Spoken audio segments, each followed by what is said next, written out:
Retomando o nosso trabalho tão agradável desta tarde, de noite, nós vamos salientar algumas questões dentro desse propósito de identificar a superioridade de Jesus, estabelecendo um verdadeiro jardim para que muitos seres e princípios pudessem encontrar o seu caminho de evolução, culminando com uma consciência cósmica que nós conhecemos e podemos estudar no seu evangelho de amor e perdão. Nós temos algumas imagens muito belas que nos ajudam a compreender, ou a sentir, melhor dizendo, os apelos da divindade que estabeleceu no processo da criação dos princípios e dos seres a vinculação profunda, essencial desses elementos com a sua fonte. Então, Deus está presente nos seres, está presente nos princípios, está presente em todo o universo, estabeleceu um mecanismo propulsor de possibilidades para que esses seres alcançassem a sua plenitude e, alcançando sua plenitude, pudessem comungar com Ele toda a criação excelsa. O que nós estudamos até agora, o que nós analisamos e que faz parte do acervo doutrinário do Espiritismo, nesta fase decisiva da humanidade, em termos de mudança de paradigma, de consciência de valores, de revisão da própria história, para que ela se torne piso de elaboração de um novo mundo, diz respeito a um chamado divino, a um chamado excelso, que não é preguiça, que não é plataforma de interesse político, que não é mecanismo nutridor de vaidades, que não é diferenciador no sentido bem humano da palavra, para seres que, na verdade, apenas tomam ciência do que são, como filhos de Deus, e se tornam agentes no plano do servir em plano maior. Nós saímos da obrigação, que é o primeiro servo,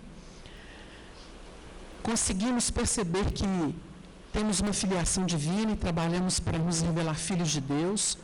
E quando alcançamos essa filiação, conscientes de que somos filhos de Deus, voluntariamente brota do coração, por efeito do amor então identificado, esse servo graduado, esse servo que se faz escravo, como Maria. Eis aqui a serva do Senhor, cumpra-se em mim segundo a tua palavra. Já não há condições. Quando nós falamos muito aqui de grandes vultos, e dentre eles o próprio Chico, que foi contemporâneo de muitos de nós, a gente identificava no Chico alguém que se renunciou. Como a gente pode observar no livro Renúncia, em Alcione. Porque Alcione, dentro de uma entrega plena, ela mostra a significação do termo renúncia. E a renúncia implica humildade. A humildade é o nosso verdadeiro reconhecimento. Não é menoscabar, porque não é subserviência, mas é mostrar quem somos, de onde viemos, para onde vamos. Há uma identidade divina, e o divino serve.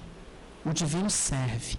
Quando Jesus vem ao mundo, estabelece que veio para servir, não para ser servido, é algo para a gente pensar. Nós não estamos na posição de Jesus, mas nós nos candidatamos a ser espíritos puros. Então é diferente. Há circunstâncias as mais variadas que são planificadas no alto e nos colhem de surpresa, dentro de um plano mesmo de chofre. Mas todas elas vêm nos dar um recado, nos preparar para algo melhor e maior. Por isso Jesus fala, não resistais ao mal, porque não existe o mal. O mal é leitura pessoal. Tem muita gente que virou para o Chico e falou assim: como é que você aguenta isso? Está se referindo a situações e até pessoas. Né? E o Chico dava outras respostas. Não fala assim. Depende da ótica. Quando há amor, a gente pode até não concordar com o que a pessoa faz, mas a gente não deixa de vibrar por ela, ainda que não possa conviver.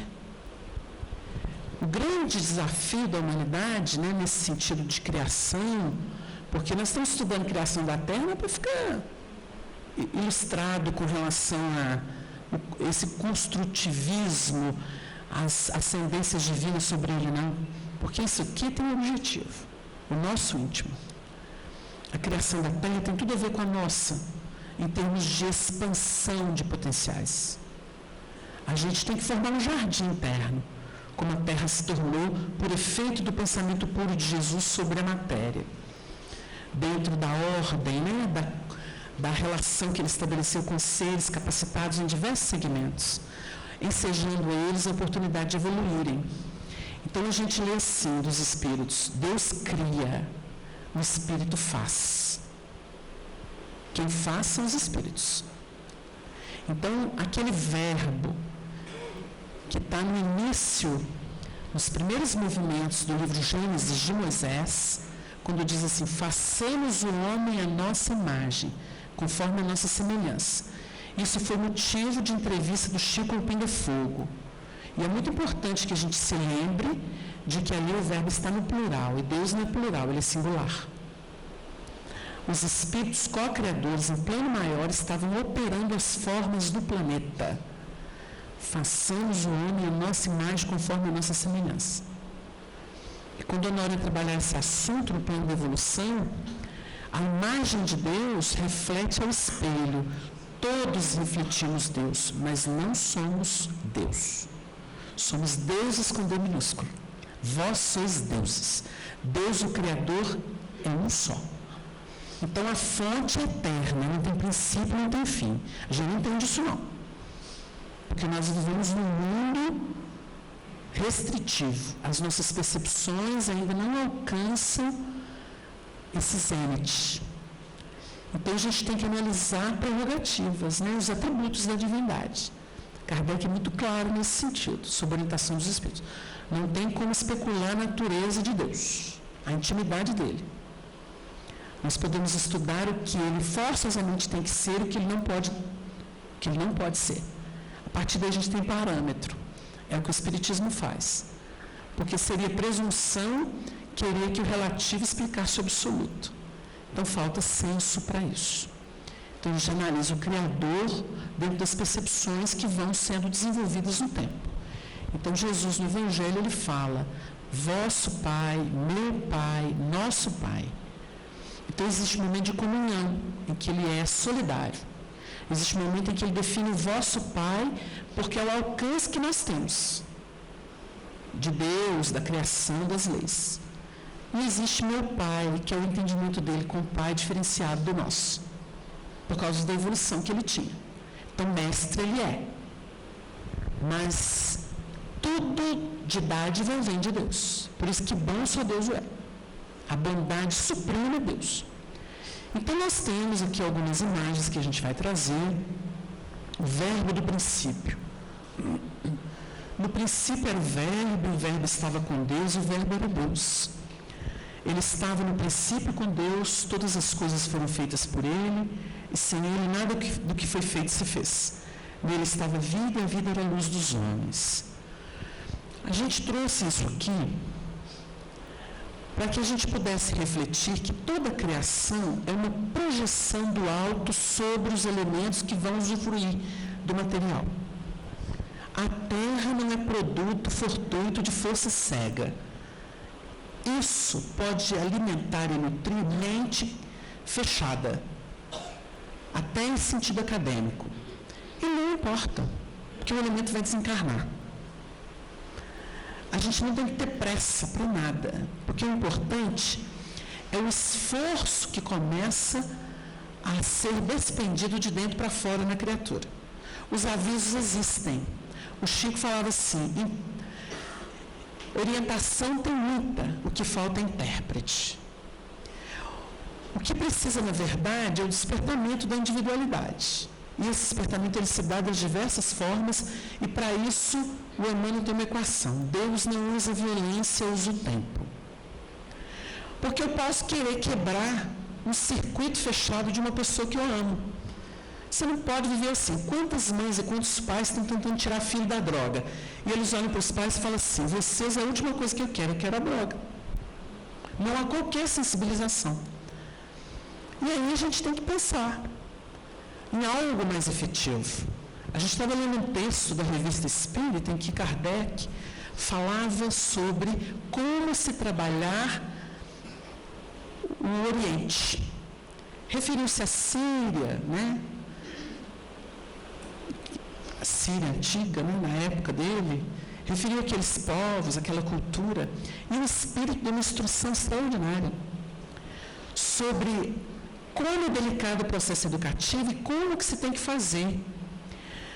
Porque os Espíritos explicam que nós temos que adaptar a verdade àquilo que está mais próximo do indivíduo, aquilo que faz parte da sua cultura, do seu pensamento. Primeiro quesito que eles dizem, não se diz que aquilo não presta. Nunca. Nunca. A gente quer ajudar os outros, dizendo, você não vai fazer isso. Você está errado. Começou errado. Já existe um bloqueio. A didática, para alguém entender um espírito rebelado, revoltado, numa reunião, não é bater de frente. Isso é duelo. Aí vai acontecer aquilo que a gente vê na reunião mediúnica, né? O dirigente, cabeça dura, o espírito cabeça dura para uma média muito maleável. O espírito virou para ele e falou assim, quer saber uma coisa? 2 chifrudos não bebe água no mesmo coxo. Tchau.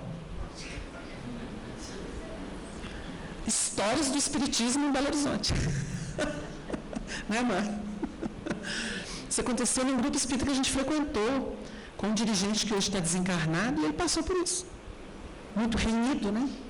Então nós temos que entender a dor do outro. O Arnaldo falava, Arnaldo era uma autoridade em atender espírito, né? Mais de 60 anos fazendo isso.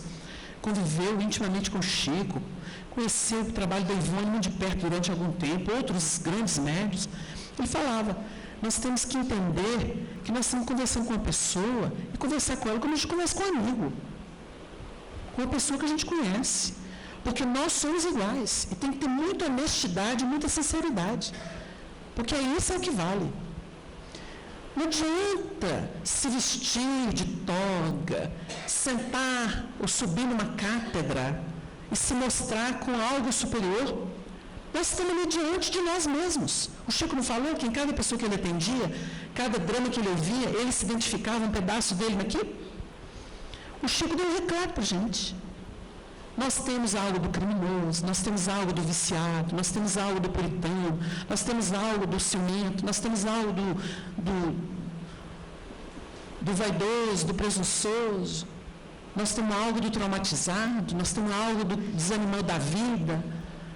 Vamos falar que ninguém nunca teve uma nota de depressão na vida? Que loucura! Que ninguém nunca desanimou da vida. Ou eu estou pensando em suicídio. Nossa Senhora, fecha essa boca, cruz credo.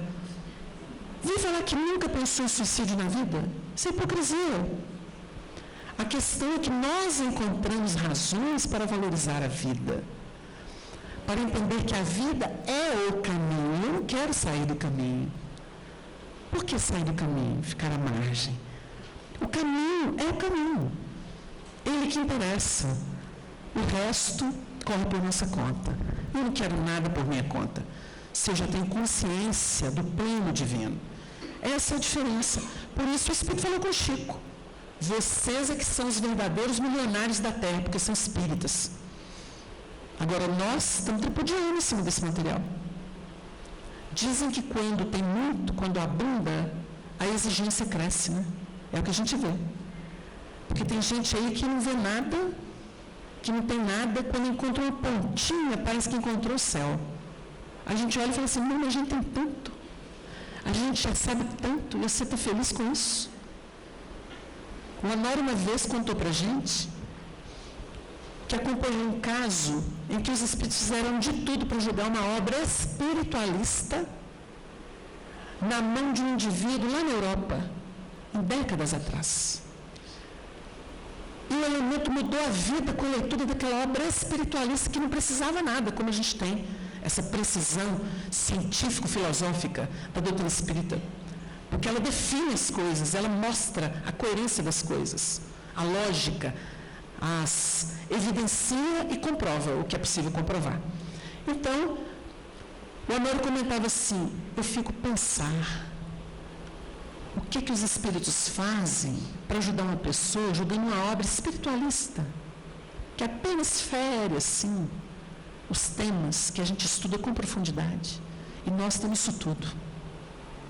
A nossa comunidade brasileira é muito devedora, muito. E a gente observa, nos momentos de prova, de aferição, como estes que nós estamos vivendo politicamente, o quanto as pessoas estão completamente dominadas por uma obsessão coletiva, de combate, de ódio, de vingança. Quando Paulo escreve que toda potestade vem de Deus, está no Evangelho. Então nós ficamos a pensar nesses movimentos de aferição. E o indivíduo pode perguntar assim, mas como é que se constrói? Né? Há pouco um companheiro nosso estava perguntando sobre a pessoa perturbada, né? Que tem vinculação com forças de natureza já deletérias, porque inferiores, porque é aquilo que já pode ultrapassar, por isso ela vive em conflito.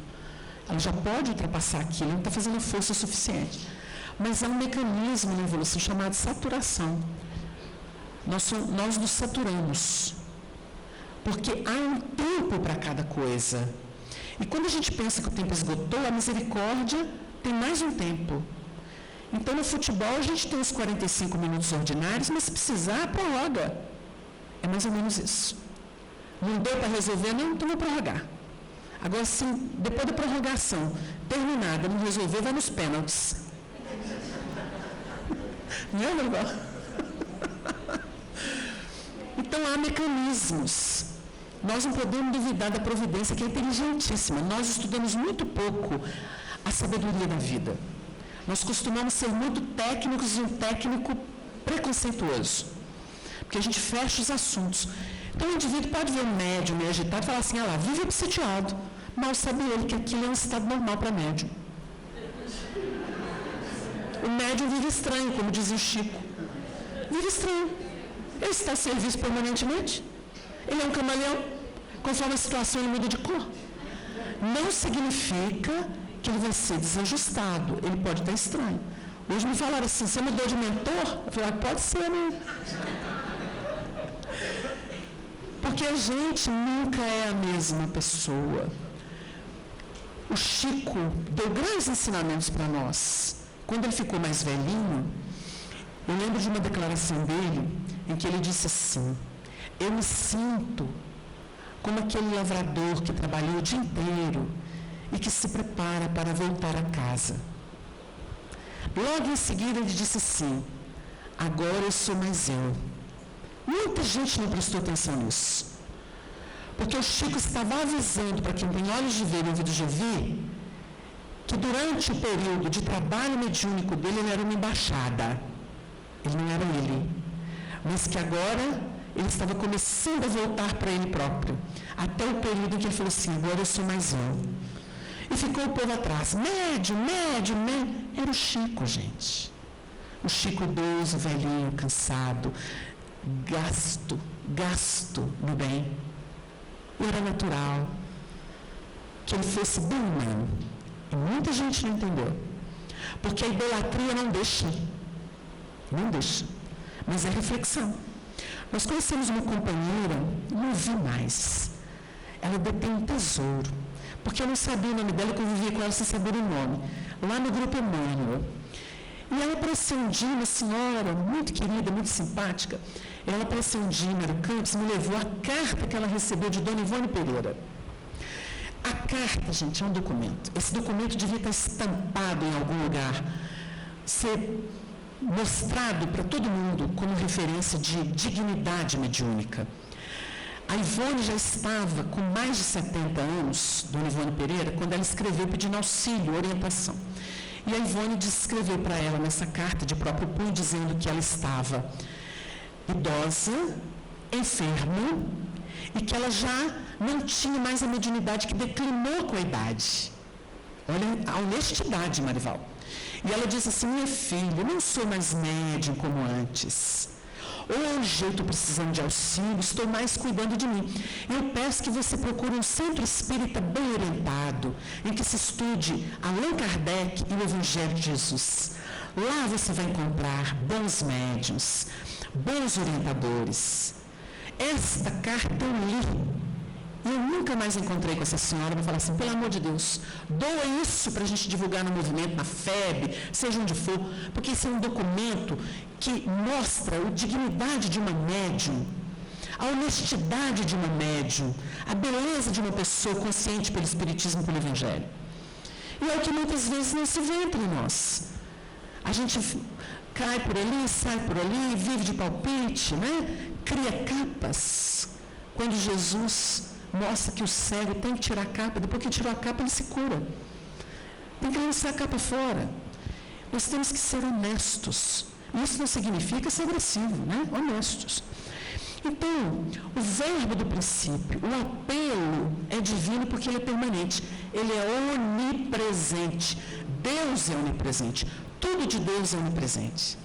Então, o Honório trabalhava uma ideia muito bonita que era assim: os espíritos se depuram e chegam na condição de espírito de verdade. Espírito de verdade enfecha todos os espíritos superiores. Faz essa corte dos ministros daquele que governa o planeta, que é o Cristo.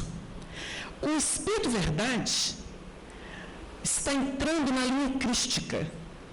Por isso, quando assinam vários espíritos de natureza superior. Eles fazem um painel, porque eles decodificam o Cristo. E por isso podem falar em nome dele. O Honório trabalhava isso de modo extraordinário. Então, o Espírito Verdade é a projeção do Cristo, que é a imagem de Deus, poderíamos dizer assim.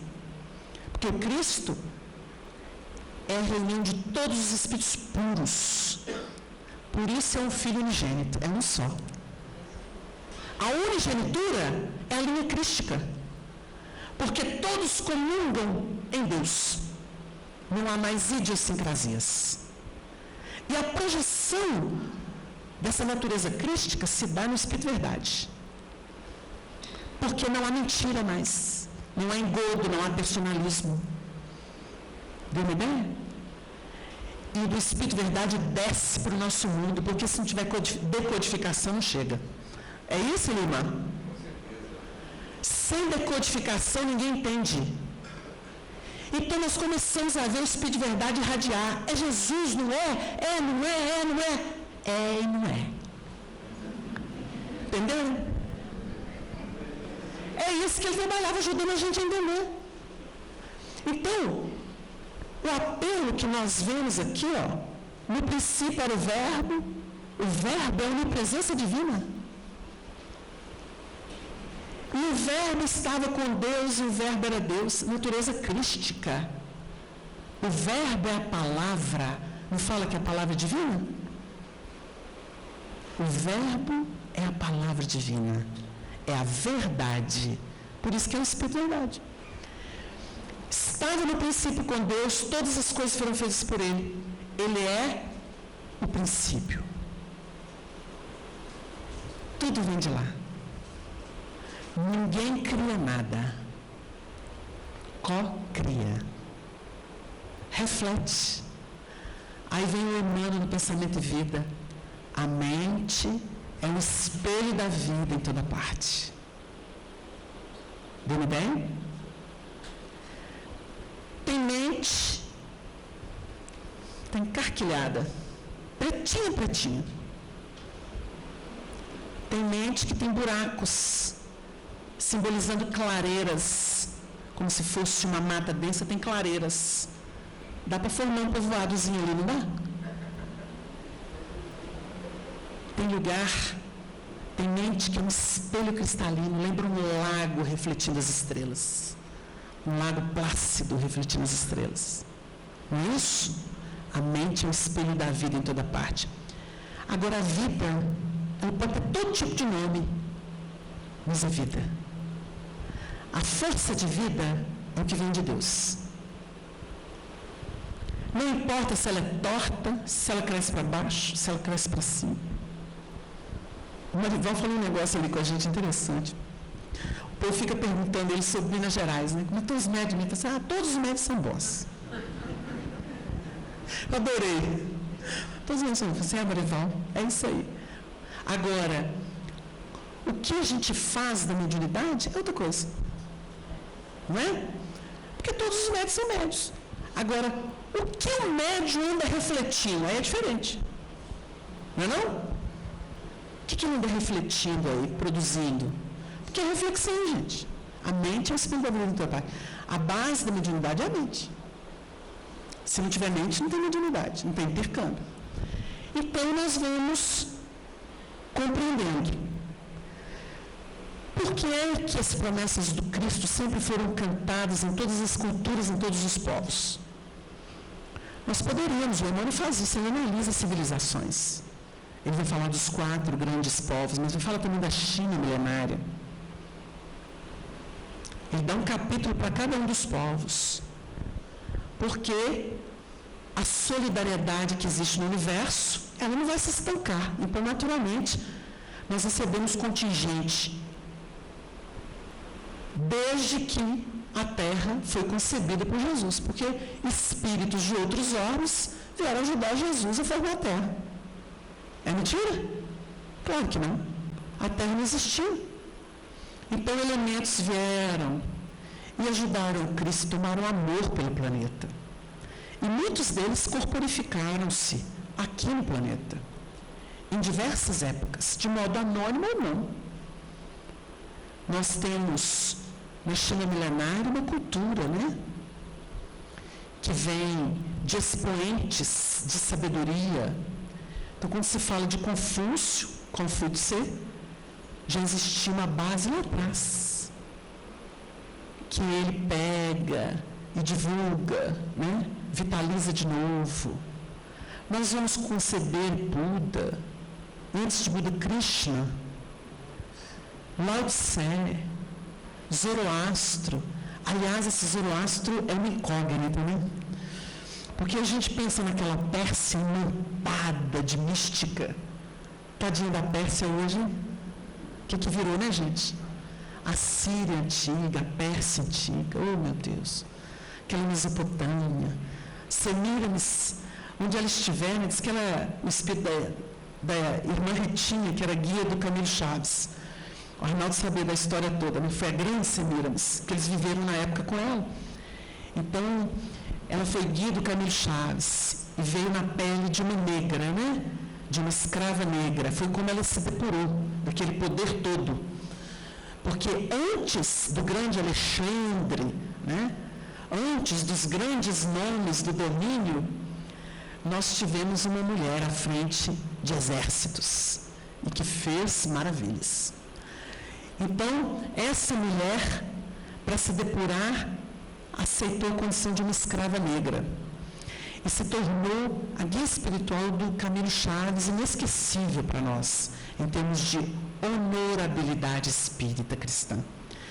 Então, essa irmã Ritinha, ela deve olhar hoje para aquele mundo antigo e falar assim, oh meu Deus, e nós que construímos tanto ali na retaguarda, né? Há milênios e milênios atrás. Mas é isso. O propósito não é ficar endeusando matéria, né? Porque o Espírito pode muito mais. Então, nós vamos entender que esses elementos que antecederam Jesus, e nós temos que incluir aqui um Pitágoras, um Sócrates, um Platão, que são elementos sempre citados, além de outros inúmeros, porque foram muitas áreas, né, gente? A área do domínio político, a área da religião, sem falar daquela tradição do povo hebreu, que foi muito aproveitada por Jesus, essa tradição, para construir em cima dela. Porque, com certeza, embora aquela ciência avançada do Egito, né, aquela fidelidade dos egípcios, a essa ciência divina, a essa tentativa de se preparar para merecer voltar para o seu plano de origem, o que se deu segundo Emmanuel, enquanto que as castas hindus continuavam os seus desmandos no orgulho e no egoísmo, embora a beleza da sua religiosidade, que por sua vez também no tempo engessou as mentes, segundo a análise do próprio mundo. No caminho da luz, nós vamos ver que as próprias características das religiões que foram fundadas no tempo, elas prevaleceram principalmente no Oriente, mas engessou tudo. A gente nota, por exemplo, determinados povos, que a gente nem pode citar hoje em dia, né, que é problema, parece que a gente está atacando a religião, a cultura deles, mas depois que eles unificaram a crença, o que se percebe historicamente? Eles que contribuíram tanto com as invenções, com a cultura, num tempo anterior, estagnaram. Então, nós notamos que quando essas religiões atacam, quando elas prevalecem, o princípio delas é salutar, mas as formas não. As formalidades é que impedem os trabalhadores. O Chico falava que o médium cheio de formalidade não consegue produzir. Formalidade. Não estou falando de educação, não. Formalidade. Tem que ser dessa forma na cadeira, com os dentes assim, com as mãos assim. Se tiver muita formalidade, acabou. Mediunidade é espontaneidade. Agora, espontaneidade implica que o indivíduo é educado. Um indivíduo que procura não viver de palavrão, que procura não pensar mal demais das pessoas. De vez em quando, um pensamentozinho até vai. Porque a gente também não é santo, né? Então, a gente vai procurando, fala assim, Senhor, deu uma escorregadinha, pode deixar que eu já estou voltando, e vai lá, né? Então, o médium, porque tem hora que o médium dá uma caída na vibração, e às vezes ele não sabe. Existe um mecanismo, gente, isso aqui não vai virar lei, não, pelo amor de Deus, hein? Porque senão eu vou começar a falar assim, eu caí porque tinha que ajudar um espírito que estava lá embaixo. Porque às vezes o médium dá uma escorregadela assim, e fala assim, engraçado, eu até não sou de fazer isso, não, mas deu uma escorregada, hoje eu fiquei mais pesado. Chega na reunião e ele fala, tem um espírito comigo, desse problema. Descobri porque que eu caí, foi ele que me empurrou? Não. Às vezes, ele que é um campo, vamos considerar que ele é um imã. Ele passa perto de mim, se eu tiver alguma coisa do material que lembra ferro, metal, eu sou atraído para ele. Aí fica parecendo que eu estou com esse problema hipervalorizado, porque começou a dominar minha cabeça naquele dia. Engraçado, eu sou tranquilo com relação a isso, mas hoje eu estou atacado. Então, a mediunidade, ela pede que a gente entenda. Eu não posso ficar atacado o tempo inteiro. Aí eu vou recorrer a uma prece, se precisar vou pedir ajuda a alguém, até chegar o dia ou a hora da reunião. Lá na reunião eu falo assim, meu Deus, me ajuda, eu estou aqui a serviço, né? Me ajuda, me esclarece, me ilumina. Se eu estou com alguém, me ajuda esse alguém. Pode ser que você dê a comunicação. Ou não. O médium entra, leva o indivíduo ou a faixa vibratória dele, conectando ou os, porque às vezes é legião, não. Às vezes ele conecta com a faixa vibratória, não com o espírito propriamente. Leva para a reunião, chega na reunião, tem providência espiritual. Daí a pouco os espíritos desligam ele, fala assim, engraçado, senti muito, depois parou. Entendeu? Eu senti, achei até que ia dar passividade, depois acabou. Falei assim, assim mesmo. Precisava fazer contato com o trabalho. Pronto. Cumpriu sua missão, eleva o pensamento, vai em paz para casa, dorme, come, seja feliz. Esquece da reunião. O que é do trabalho é do trabalho. Não tem que ficar vivendo isso não. Senão volta, né? Puxa de novo. Médium danadinho, né? Pode rastrear de vez em quando. Então é melhor não procurar. Não procura porque aparece. Como tem mais espírito que médium, vocês imaginam. Então a gente entende essas promessas do Cristo pelo encontro dele anterior. Os espíritos que participaram da formação do planeta, da organização da vida no planeta, das condições, das planificações sociológicas, né? O Emmanuel, por exemplo, ele assinala que para muita gente, espíritos de melhor condição virem para a Terra e encarnarem aqui pela primeira vez, como é o caso dos capelinos, isso pode parecer uma aberração. E o texto dele é muito bonito, merece uma reflexão, que doutrinariamente nos tira essa ideia de que a Terra é um mundo de exceção, uma maldição. Não é. Quem estuda evolução sabe que esse mecanismo é um mecanismo de ajuste natural. Então fica aí, muita gente tentando criar que a Terra é exceção, que encarnação é maldição, é castigo. Olha o que o Emmanuel diz aqui, com muita lucidez. Quanto ao fato de se verificar a reencarnação de espíritos tão avançados em conhecimentos, em corpos de raças primigênias, não deve causar repugnância ao entendimento. Lembremos de que um metal puro, como o ouro, por exemplo, não se modifica pela circunstância de se apresentar em vaso imundo ou disforme. Toda oportunidade de realização do bem é sagrada. Toda oportunidade de realização do bem é sagrada. Repetir. Quanto ao mais, que fazer com o trabalhador desatento que estraçalha no mal todos os instrumentos perfeitos que lhe são confiados? Seu direito aos aparelhos mais preciosos sofrerá solução de continuidade. A educação generosa e justa ordenará a localização de seus esforços em maquinaria imperfeita, até que saiba valorizar as preciosidades em mão. A todo tempo, a máquina deve estar de acordo com as disposições do operário, para que o dever cumprido seja caminho aberto a direitos novos. O Emmanuel equaciona nesse parágrafo do Caminho da Luz todo o drama que ficam tentando criar aí para falar de queda do anjo, mundo de expiação, que é de castigo, que é mundo de exceção, deixa para lá. Isso é doutrinário. Isso é doutrinário. O povo vira e fala assim, Deus é amor. A gente não concebe que o amor vai permitir tanto sofrimento. Mas, vem cá. Chega aqui.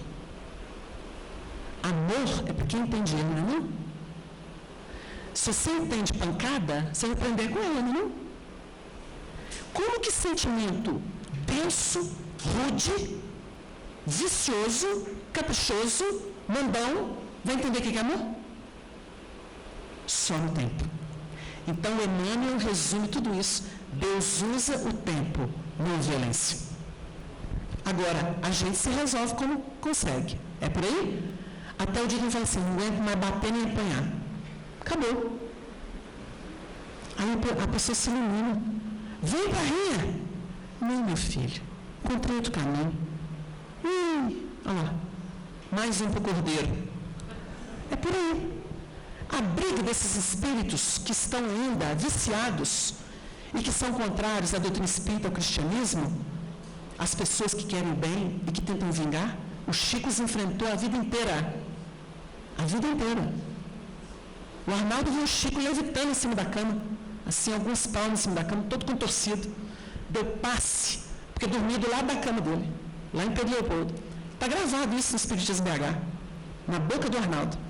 Ô meu filho, na hora que eu olhei, o Chico estava levitando, todo contorcido, gemendo. Fenômeno a mediunidade do Chico, né, gente? Ele deu passe de dispersão, orou, disse que ele foi baixando devagarinho até despertar na cama. Sentou, e aí foram conversar. Chorou e falou que eram os inimigos da doutrina espírita, do cristianismo, que estavam atacando ele. É nesse nível. Aí a gente pensa assim, quem aguenta? Todo mundo quer ser Chico Xavier? Quem aguenta? Depois que a gente começa uma caminhada de autoiluminação, a gente sabe o preço. Porque abrir mão do ego não é fácil, não. E o apelo é muito grande, porque a retaguarda chama muito. Então, o que nós temos que fazer? Tem hora que eu aprendi isso com o Arnaldo, que eu ouvi do Chico. Quando vinham os maldosos, maliciosos, visitá-los para tentá-los, o Chico falava assim, Naldinho, vamos fingir que a gente não está vendo. Olha que beleza. Eu aprendi com ele. Então, de vez em quando, a ronda está feia. Aí, a gente vive muito junto no Mário Campos, né, a esposa do Márcio, eu brinco muito com ela, eu falo assim, Du, está percebendo? Ela falou assim, estou fazendo igual você, estou fingindo que não estou vendo. Porque o cerco não é fácil. Então, a gente finge que não está vendo. Vou ficar prestando atenção para entrar? Não. Aprendi isso na mediunidade. Não foco. Só o que for necessário para o trabalho. O resto, você não é médium, não? Aí teve gente que viajou comigo até para o exterior. Eu falei assim, engraçado, você não é médium, não? Eu falei assim, não, tirei férias. Eu vou ficar olhando cemitério, espírito atormentado, pressões... Tanta coisa bonita para ver lá fora. Olha aquele castelo, olha aquela rua, olha aquela árvore, olha o sol, olha a neve. Vou ficar olhando, feiura, já basta as minhas. Então, a gente aprende a fazer esse exercício. Mas você não sente nada? Claro que sente, mas a gente sorri. Vai fazer o quê? Melhor sofrer no bem, ensina Paulo. Vou ficar dando chilique, vai pôr tudo. Mesmo porque, geralmente, quem está do lado não entende nem dá conta. Vou tormentar a vida dos outros? A gente não pode fazer isso. Educação. Tem dia que a gente está atendendo as pessoas com um sorrisão nos lábios. Quem faz atendimento sabe disso. A vida está estraçalhada. Você põe um sorriso, né? A mulher põe um batom. O homem põe um sorriso. Né? Nessa hora falta um batonzinho para a gente, viu? Porque fica desfigurado. Mas a gente põe um sorrisinho. E aí a gente olha para o indivíduo, conversa, orienta, né? E às vezes tem que falar para ele o que a gente não está conseguindo fazer. Lá dentro. Tem que fazer. Olha, é o melhor. Eu te garanto que é o melhor. Se você fizer, você vai bater um bolão. Aí o olho vai assim, tá vendo, Wagner? Você sabe, né? O outro vai passar na sua frente. E é por aí, né, Marival? A gente vai lutando. A vida é luta, gente. Luta para transcender sempre. Tem que ir largando as quinquilharias, as bobagens para lá. Nada como o tempo que amadurece a gente, né? Faz as searas maduras. É tão bonito isso do poeta. Então, tendo ouvido a palavra do Divino Mestre, antes de se estabelecerem no mundo, as raças adâmicas, nos seus grupos insulados, guardaram a reminiscência das promessas do Cristo, que por sua vez as fortaleceu no seio das massas, enviando-lhes periodicamente os seus missionários e mensageiros. Na preparação do cristianismo, nós vamos ver uma advertência interessante do Emmanuel. À luz significativa da história, observamos muitas vezes nos seus auxiliares os instrumentos humanos, as características das vulgaridades terrestres. Alguns foram ditadores de consciências, enérgicos e ferozes no sentido de manter e fomentar a fé. Outros, traídos em suas forças e desprezando os compromissos sagrados com o Salvador, longe de serem instrumentos do Divino Mestre, abusaram da própria liberdade, dando ouvidos às forças subversivas da terra, prejudicando a humanidade geral. Essa ponderação de Emmanuel é uma advertência para nós. A Idade Média, quando nós pegamos o livro 50 anos depois, nós vamos ver como começou a organização do poder romano, em termos de religião, para dominar o mundo e para manter o império de pé, porque o objetivo foi esse. Como o império estava se esfacelando, eles utilizaram então a crença que tinha se tornado uma praga e oficializaram essa crença para tentar salvaguardar o império. Então, a religião se tornou política, porque o intento era esse, aproveitando-se dos elementos nascentes do próprio interesse popular. Acontece que naquele livro nós vamos ver que os trabalhadores de Roma, chamados bispos à época, se auto-intitularam superiores a outros bispos quaisquer. E aí começou a nascer essa hierarquia, que foi redundar com a fundação da Igreja Católica Apostólica Romana daquela natureza, naquela época. Então, nós temos a formalização de uma religião que, na verdade, representava o interesse do império. Se houve sensibilização no plano dos sinais para o imperador e o capricho de uma mulher, né, que nunca mais vai ser esquecida na história, tira essa coisa de encarnação. Então nós vamos ver a desfiguração de um ideal. Por isso que os espíritos hoje trabalham o cristianismo primitivo. Ele não tem compromisso com nenhum artifício político, com nenhuma formalidade religiosa tradicional. Nenhuma. O espiritismo é livre, porque o espírito sopra onde quer. Então, na preparação do cristianismo, Jesus contou com muitos elementos que fizeram o inverso. E o desastre está aí. Um mundo cético, dividido e subdividido em facções que se digladiam periodicamente. É um caos. Mas, do tumulto do caos, vem a ordem. Vocês sabiam disso? Quando nós estudamos sobre a formação da Terra e aquele fenômeno das altas temperaturas do planeta, vocês acham que aquilo não acontece internamente? Nós temos que ter outros olhos para estudar as revelações. E nós vamos voltar lá. E interrogado pelos fariseus sobre quando havia de vir o reino de Deus, respondeu-lhes e disse: o reino de Deus não vem com aparência exterior. Lucas 17, 20. O livro Gênesis de Moisés vai falar sobre o Fiat Lux. Depois do Fiat Lux, a definição da terra, da água de baixo, água de cima. O céu, os luminares, as estrelas. Vocês acham que aquilo tem a ver só com a Terra? É a perspectiva da formação da Terra e a definição de que existia um universo infinito? Ou será que o texto tem referência ao mundo de nós mesmos? Quando o ser é ignorante, ele vive na noite. Só existe a noite, a escuridão na face do abismo. O texto diz assim. Mas quando se faz a luz, é quando a mente desperta. A mente desperta. É o Fiat Lux. Quando que a mente desperta? Quando ela sai da matéria, do jugo da matéria. Porque antes é só instinto, não é? Só instintividade. A força do instinto guia tudo. É uma providência superior suprindo as deficiências naturais de quem começa. Mas e quando a pessoa, acorda? Eu vivo. Eu penso, logo existo. Não é assim? Fiat Lux. Aí vai começar a formação do mundo. Qual mundo? Interno. Nessa hora, tem regra, gente? Não. Quando não se conhece a lei, que se faz a lei. Então o indivíduo vai estabelecer, né? Aqui vai ser terra, aqui vai ser água, aqui vai ser árvore. Não é assim na simbologia? Elas vão dar semente, reproduzir, ou seja, vai automatizar processos. Vão vir os animais, animal de toda a natureza, os que vivem na água de baixo, mas tem que ter água de cima e de baixo, não tem?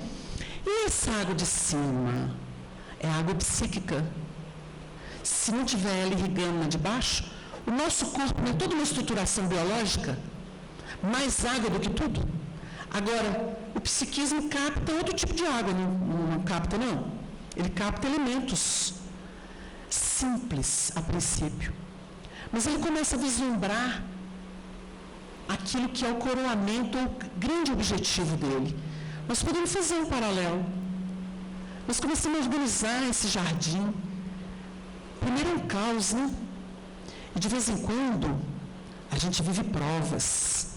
Porque vai vir aquela fase em que nós montamos, pelas experiências reencarnatórias, e que vão sendo agregadas ao nosso psiquismo, a gente tem as tribos. Em cada época a gente viveu uma cultura, uma língua, experiências, o tipo de troca, etc, etc. Então viram tribos incrustadas no nosso psiquismo, na nossa alma. E de vez em quando essas tribos se investem umas contra as outras. A gente tem tantas tendências, já perceberam isso? Como que o ser que vive na Terra, fora o aprendizado formal, ele tem tantas tendências, habilidades mesmo? Por quê? Tão diversificadas. São as tribos. E a gente vai ter que harmonizar essas tribos. Por isso que o Evangelho é o coroamento da obra da evolução. Porque ele vai reunir todas as tribos diante de um só pastor. Vai ser uma só linguagem. Tem que unificar. Tem que acabar com a tribo? Não. Tem que converter a tribo no que ela faz. Porque cada tribo tem uma função. O livro Gênesis termina com a morte de José do Egito. E vai começar o êxodo para procurar a terra nova. Quando nós terminamos o livro Gênesis, nós estamos falando da história da humanidade que não tinha identidade, que vive prolificamente em termos de conexão. Eu sou igual a folha de bananeira, bateu o vento, eu fui. Que delícia, que delícia, que beleza. Quando não se conhece a lei, que se faz a lei. Está tudo certo. As experiências, o que ele colhe ali, o pouquinho de dor que ele colhe, é pouco açoite. Ele é corrigido com um pouquinho açoite. Mas quando ele soma tudo, e ele consegue regimentar e criar uma identidade, que foi o que José fez com sua família, no processo de evolução das gentes que foram se sucedendo no tempo, não é isso? Está lá, no livro Gênesis. Quando chega lá e que ele consegue dizer que há uma unidade, o que aconteceu? Aí a gente vai buscar uma imagem. A Arca de Noé. Organizou-se a casa mental. Sem causa-fé. Subconsciente, consciente, superconsciente. Entrosou-se. E aí vem a ordem. Aí há a individuação. O elemento não é aquele que, onde for, se adapta, não. Ele tem uma identidade. Ele está em todo lugar, mas ele não é de nenhum lugar. Entendeu? Ele vive em qualquer lugar, mas ele não é de nenhum lugar. Porque ele está um tom a mais. É por aí. Por que eu vou enfrenhar numa coisa só? Burrice. Por que eu vou ficar passional, parecendo leptótrix? Eu não sou leptótrix, aquela bactéria que oxida o ferro. Perde a carapaça pelas circunstâncias, nada nas águas, gruda de novo no minério de ferro, faz outra carapaça. Vou ficar grudado em minério de ferro? Deixa o minério de ferro. Eu quero ouro agora. Fui ouro? Fui. Agora eu quero o diamante. Para colher o que tem de bom, armazenar e fazer um todo. Então a gente vai fazer uma vitamina de todas as tribos. Por isso que no sermão profético, não dá tempo, ou dá? No sermão profético, no capítulo 24 de Mateus, olha que bonita a imagem.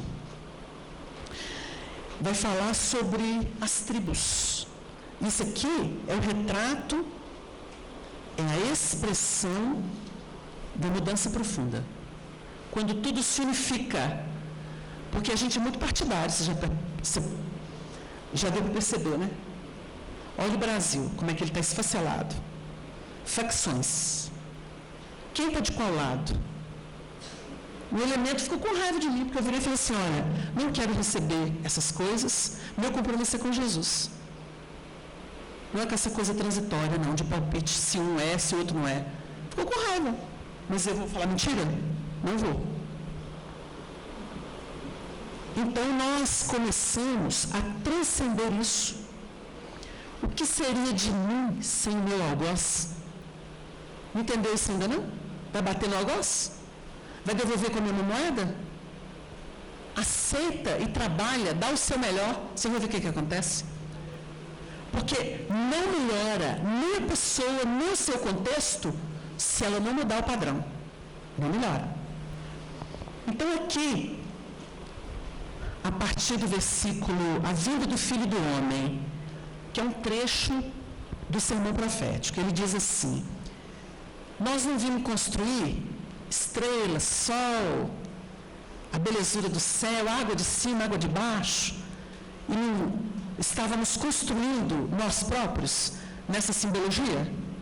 Porque quando eu tenho alguém que eu amo, é uma estrela do meu céu, não? Se eu tenho filhos, são as minhas estrelas, vivem no céu do meu coração. Posso falar assim? Pode. Eu tenho meu trabalho, a minha fonte da voz, água boa, tiro água boa todo dia dela. É o meu poço de Jacó, está lá, estou tirando dele. Me inspira, me anima. Estou criando aqui imagens para a gente poder refletir. Aí vem aqui, olha que bonito. E logo depois da aflição daqueles dias, o sol escurecerá. Toda crise precede grande mudança. Ela é o anúncio de profundas mudanças. Por isso que a gente não tem que descabelar, não. Fala assim, Senhor, que o Senhor está preparando para mim, coisa boa. Aí vem a crise, desmonta tudo, fica sem chão, sem referência. A lua não dará a sua luz, e as estrelas cairão do céu, e as potências do céu serão abaladas. É o meu céu, é o céu relativo. Deu uma ideia? Não é o céu divino. Nós estamos falando aqui que o Paulo foi desmontado para o Cristo viver nele. E antes não foi o Saulo? O Saulo foi esfacelado para surgir o Paulo. E o Paulo apanhou, foi preso, foi apedrejado, até ele sentir que já não era ele, era o Cristo. A gente não fala que tem que estilhaçar o ego? Foi estilhaçado. Aqui, estilhaçar. Por isso que o reino de Deus não vem com aparência exterior. Está tudo bonitinho? Desconfia.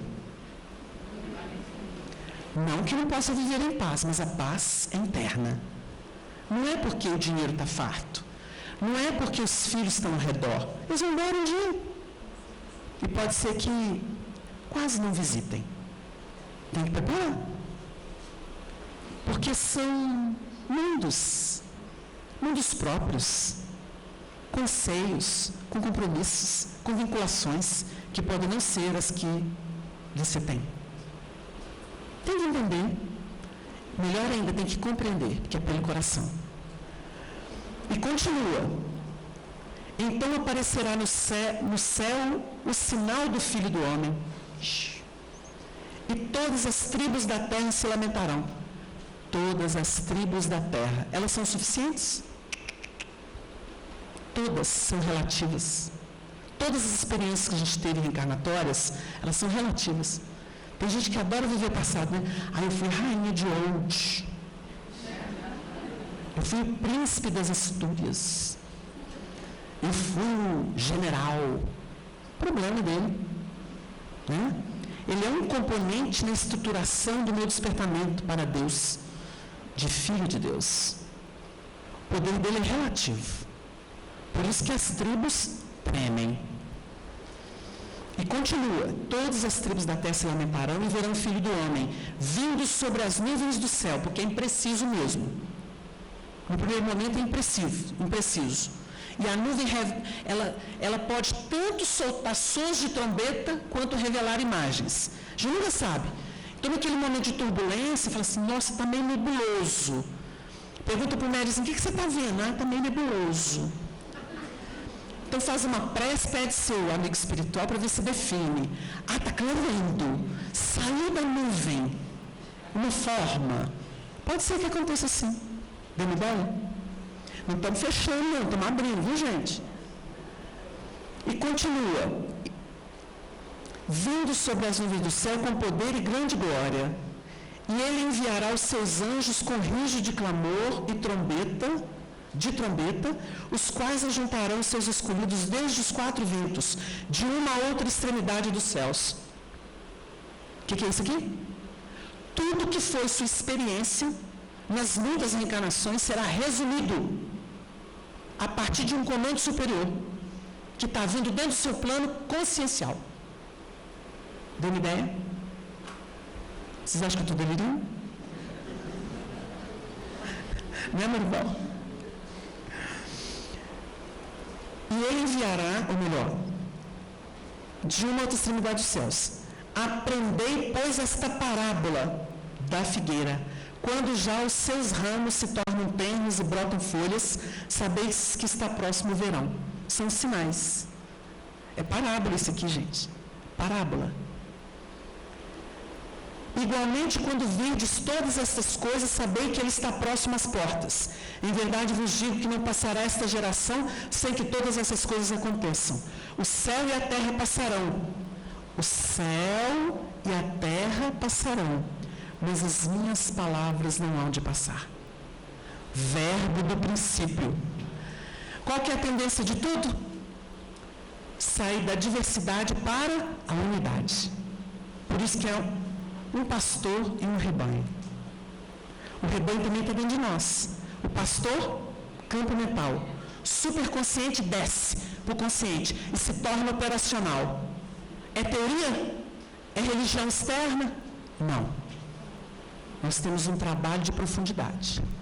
Então, quando a gente lê no livro Gênesis, a gente está fazendo uma conexão para que a gente possa perceber.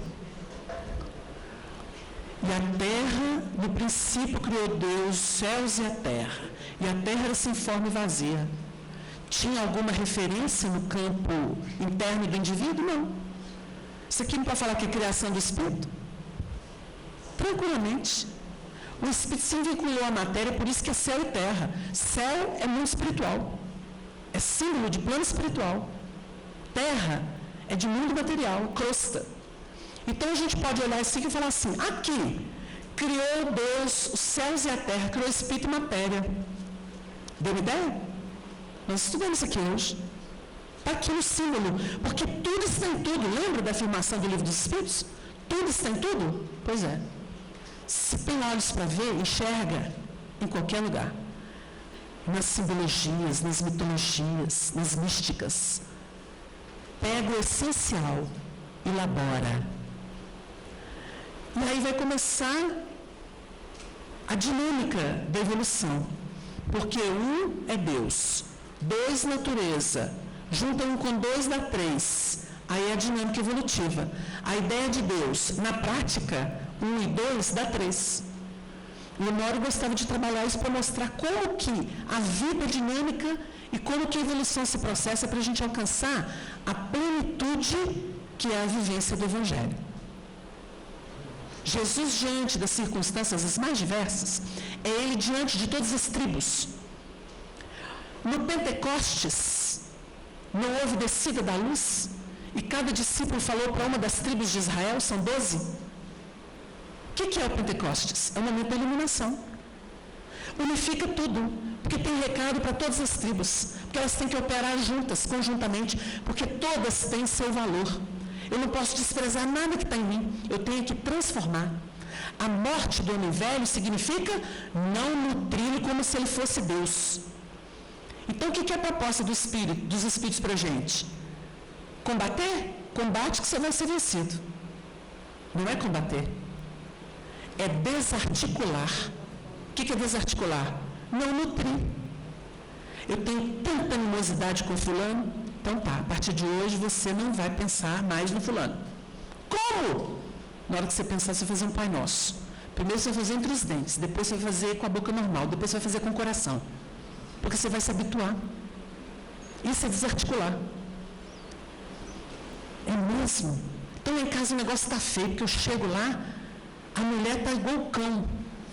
Então, leva flor um dia, uma pizza no outro, elogia que ela está bonita. Mas ela não está bonita.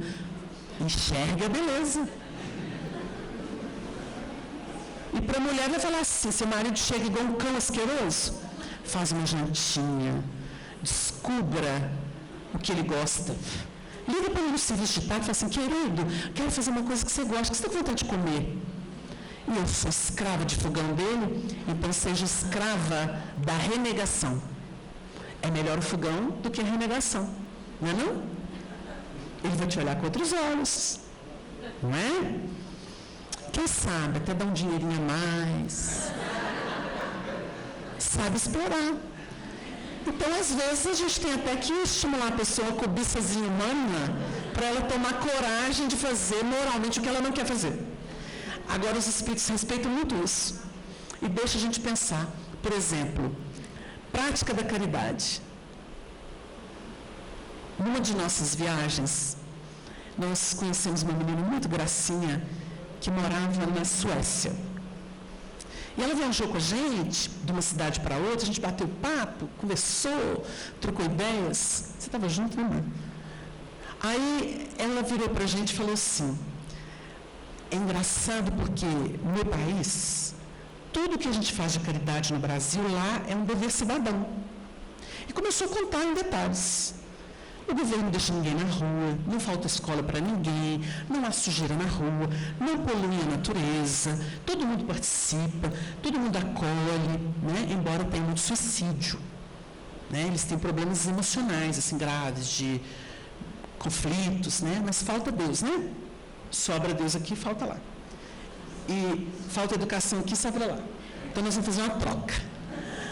Aí, quando ela começou a falar, a gente começou a pensar e falou assim, meu Deus, nós no Brasil precisamos nos achar assim, o supra-sumo da caridade, porque a gente visita um asilo, porque a gente dá uma cestinha de básica para alguém, porque a gente faz uma campanha do quilo, porque a gente... E aí foi.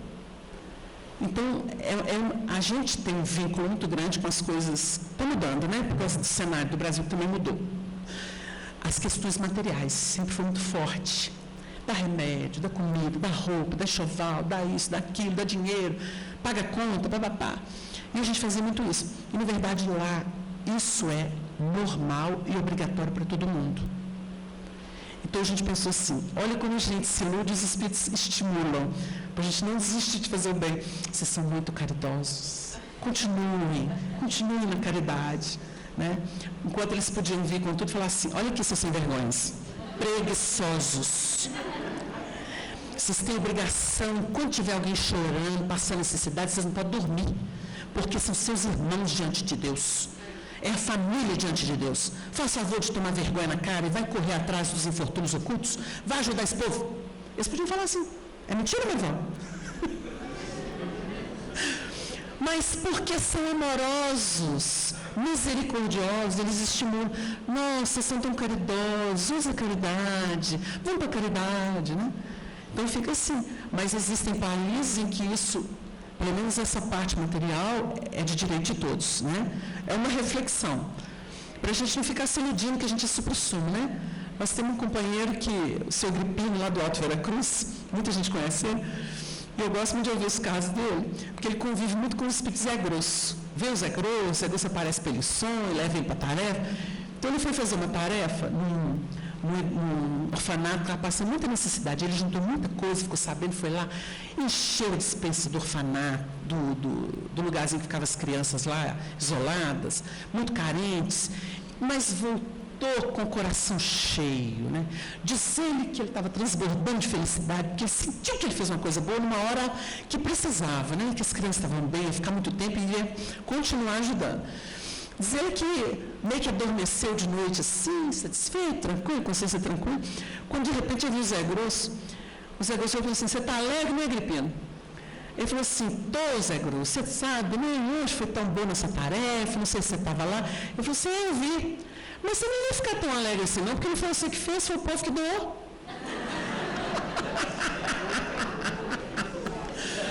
Ele me contou isso, dando gargalhada. Eu falei assim, o Zé Grosso não deixou inchar de jeito nenhum. E é por aí, né, gente? É tudo muito relativo. A gente não pode sentir Deus, né? Tudo pertence a Deus. Quem faz é Deus. Nós colaboramos. Então a terra se informe vazia, havia trevas sobre a face do abismo, o Espírito de Deus moveu sobre a face das águas. E disse Deus, haja luz e houve luz. E viu Deus que era boa a luz, e fez Deus separação entre luz e trevas. Primeira coisa. Quando nós começamos a despertar, a mente desperta, na condição humana, bem na retaguarda, a gente começa a aprender com o meio, né? Então a gente vai dar valores para as coisas que depois a gente vai refundir. Mas é o começo. Na primitividade, o que se faz é lei. Então, na primitividade, se a gente tinha medo do trovão, adorava o trovão. Você via a pedra muito poderosa, via que ela era dura, assim, né? Devotava-se à pedra. Então, a religiosidade passa por todo esse mecanismo, né? De adorar as forças da natureza, porque são os reflexos de Deus. Até que a gente começa a compreender os bastidores dessas forças. E chega no essencial. Então, é uma caminhada. Nós estamos formando um mundo de consciência, né? Um mundo de possibilidades. Não sei se vocês viram a sutileza de eu tentando fazer uma analogia com a criação aqui da Terra, ou do mundo, nessa simbologia. E são várias etapas. Deus chamou a luz dia e as trevas chamou noite. E foi a tarde e amanhã o dia primeiro. A gente gosta muito de bater nisso, né? A gente pega o bonde andando. Quando a gente fala que criou, na verdade criou ou acordou agora, mas o universo já existia de toda a eternidade. Então, nunca existe o princípio para nós. Nós temos o princípio relativo, que é a tarde e amanhã, ou seja, não é a primeira hora da manhã. Isso para nós não existe, porque Deus é eterno. Então, isso não vai existir nunca. E continuamos. E fez Deus a expansão, ou melhor, haja uma expansão no meio das águas e haja separação entre águas e águas. E fez a expansão, fez a separação entre as águas que estavam debaixo da expansão e as águas que estavam sobre a expansão, e assim foi. Chamou Deus a expansão céus e foi a tarde e amanhã o dia segundo. Então, cada etapa aqui nós vamos percebendo. Quando nós vemos o despertamento, em seguida vem a água, o elemento mais simples. A água é um elemento de vinculação entre o psíquico e o físico. Então, ele tem um papel muito importante. Então, os espíritos costumam dizer que primeiro a luz, depois a água. Então, é um trabalho até filosófico, mas a gente tem muito material para pensar. Nós temos os dilúvios, né? Os dilúvios que são estudados, que podem ser fisiológicos, regionalizados, como o livro A Gênese de Kardec estuda, mas nós vamos ver também o dilúvio de forças. Né? Existe uma água que ela pode ser simbolizada na própria natureza do fluido cósmico que envolve toda uma comunidade. Ela pode ser negativa e pode ser positiva. O Brasil recebeu um dilúvio dessa água bendita. Vocês lembram que Jesus, no poço de Jacó, falou para a mulher da água que salta para a vida eterna? Então, tem muito material para a gente refletir e pensar sobre isso, sem fechar. É material para pesquisa e para reflexão. Mas nós recebemos, por exemplo, com a presença de Chico Xavier, durante décadas, com o trabalho que ele fez no Brasil, houve uma impregnação, porque eles trouxeram a água que salta para a vida eterna, através de tudo que os espíritos fizeram. Ela inunda a sociedade e vai embebendo aqueles que sentem sede dessa água. Deu uma ideia? Dessa água. Porque tem água de baixo e tem água de cima. A de cima irriga de baixo. Porque a de baixo, mesmo no plano das religiões, das ideias, ela precisa ser fecundada por coisa que vem de cima. Não adianta, tem que ter céu. No mundo de dualidade como o nosso, céu e terra é que formam a dinâmica. Então, eu preciso saber que é o espiritual junto do material, e aí há a dinâmica evolutiva. Então, é nesse aspecto que a gente está tentando estabelecer algumas diretrizes para a gente refletir.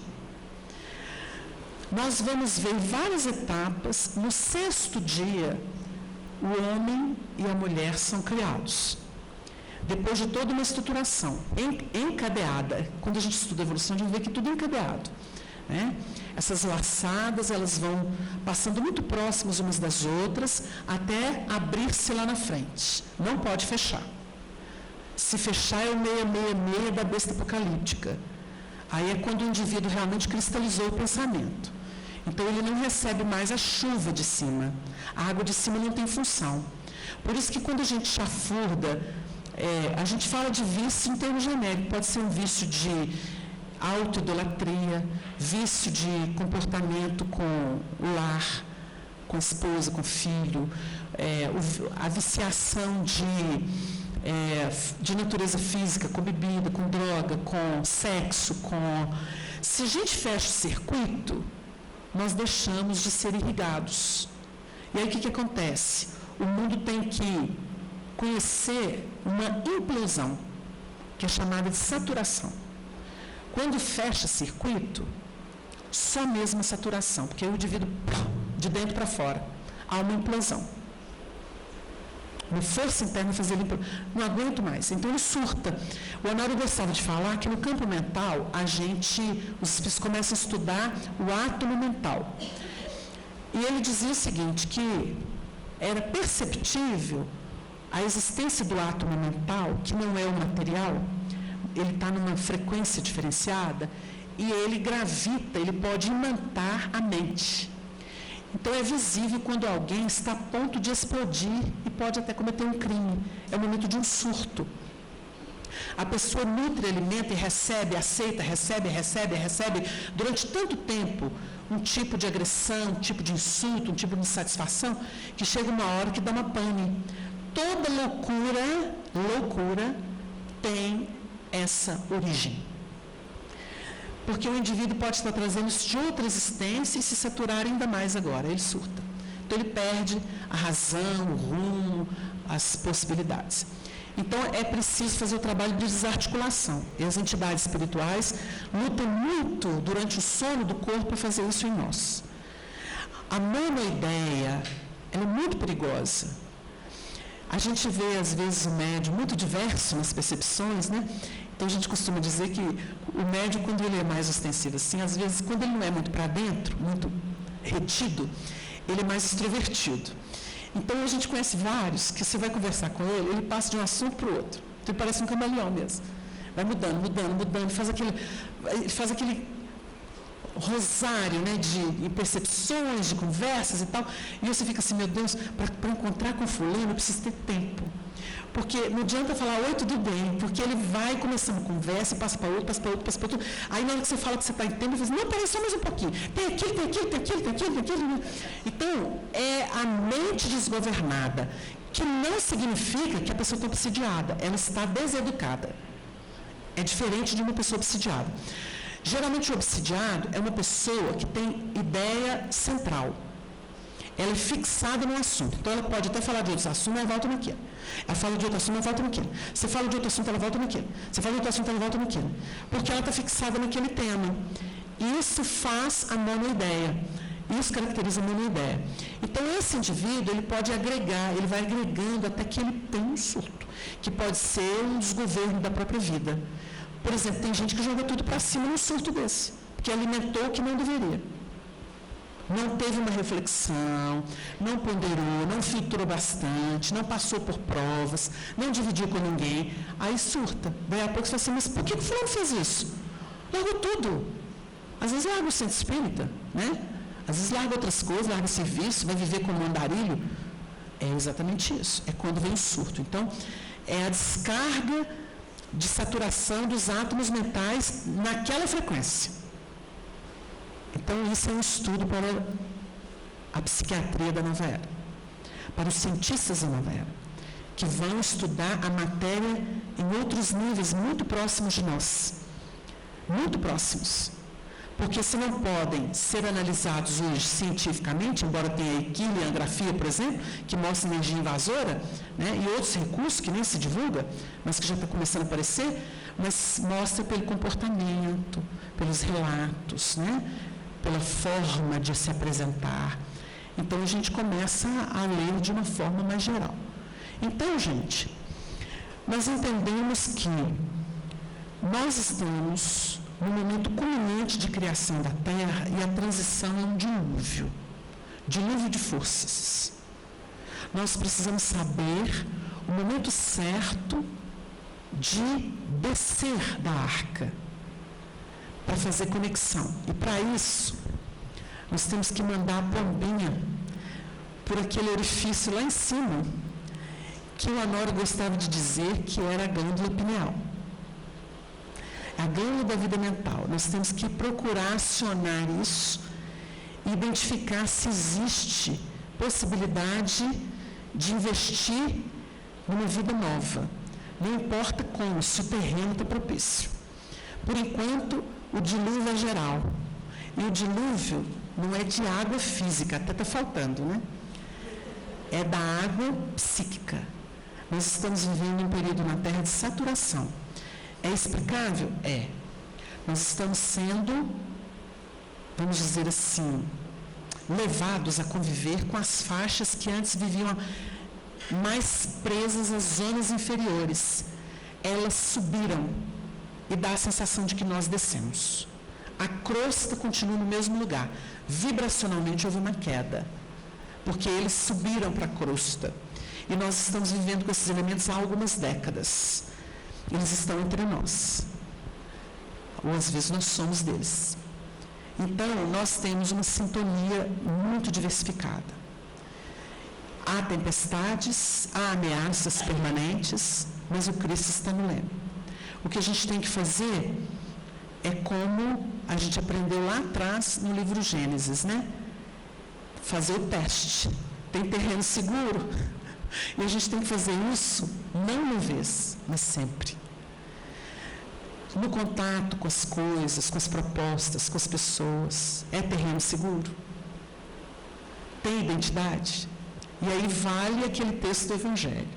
Bate na casa, desejando a paz, que é os seus objetivos. Mostra os seus intentos, que são os melhores, dentro dessa linha que nós adotamos no Espiritismo cristão. Se a casa for da paz, ela receberá paz, você será recebido, e haverá comunhão. Mas Jesus disse que se a casa não for da paz, que a tua paz volte para ti. Não vai deixar o ideal porque a casa foi ingrata, o avesso, alheia, ou nem compreendeu a proposta, não. Tem que xingar ninguém, não. Cada um no seu nível. Cada um na sua proposta. Todos estamos aprendendo. Respeitemos o direito dos outros de não gostarem da gente, não gostarem do que a gente faz. O Chico aprendeu isso com o Emmanuel. E nós temos que buscar o que é bom deles. Então, nós não temos que ser unanimidade, nem Jesus foi. Então, a gente bate o pó, ou seja, limpa de qualquer ressentimento e mágoa. E bate em retirada, levando a sua paz consigo. Viu? Então, é essa a história. A construção nossa, a construção da terra regida por Jesus para alcançar o Evangelho, que nós temos a oportunidade de ver ao longo dessa semana de Carnaval, é exatamente tudo isso. Nós construímos, despertamos e já damos nome a todas as tribos. E já conseguimos, sob a força do Evangelho, que se irradia, que a gente consegue captar no nível em que estamos, a gente já consegue unificar. Wagner, calma. Do outro momento assim, Wagner, anda. Wagner, silencia. Wagner, age. Eu estou cuidando das minhas tribos. Eu estou unificando a minha linguagem. Afinando com o Evangelho. É esse o propósito. Então não adianta virar e falar assim, Márcio, pelo amor de Deus, olha a minha vida, que coisa horrorosa. Não é isso. Eu posso até trocar ideia com alguém, mas eu posso pegar essa coisa e dizer, olha, à luz do Evangelho, como é que eu posso sentir o meu momento? Eu estou vivendo isso. Estou um pouco incomodado. É diferente. Da Morquerela, né? Do seu Manuel Alves. Murmúrio, queixa, lamentação, reclamação.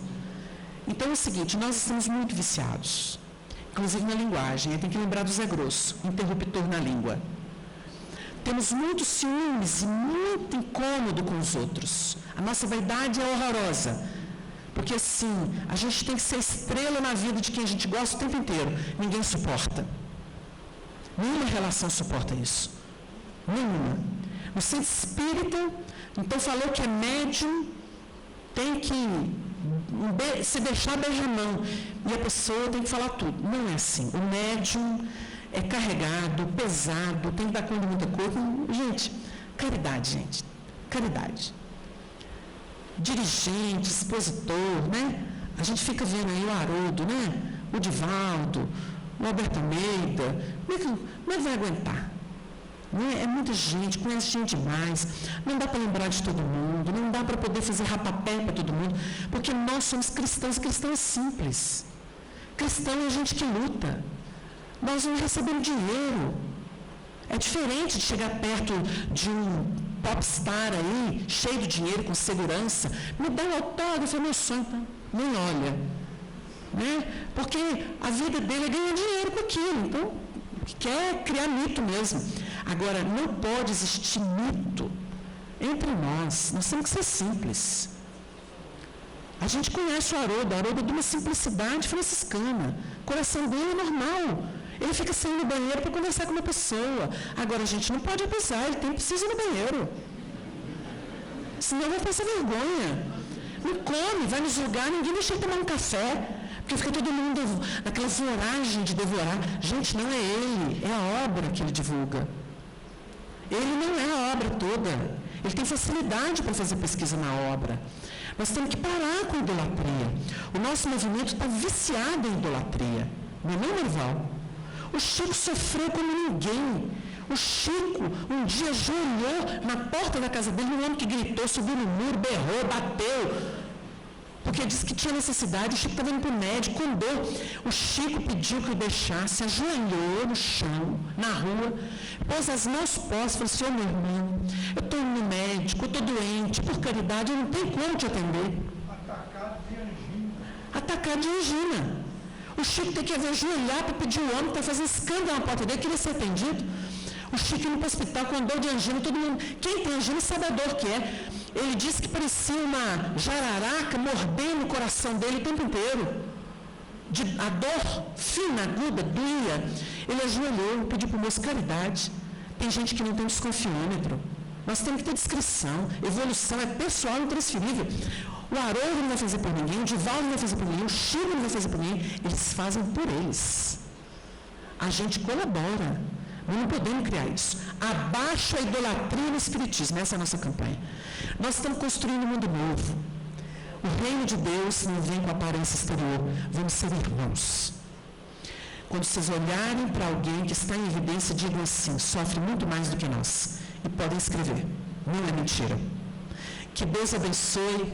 Muita luz, muita paz. Um carnaval de luz. Que a água de cima desça sobre todos e faça um dilúvio de amor. Muita paz. Obrigado.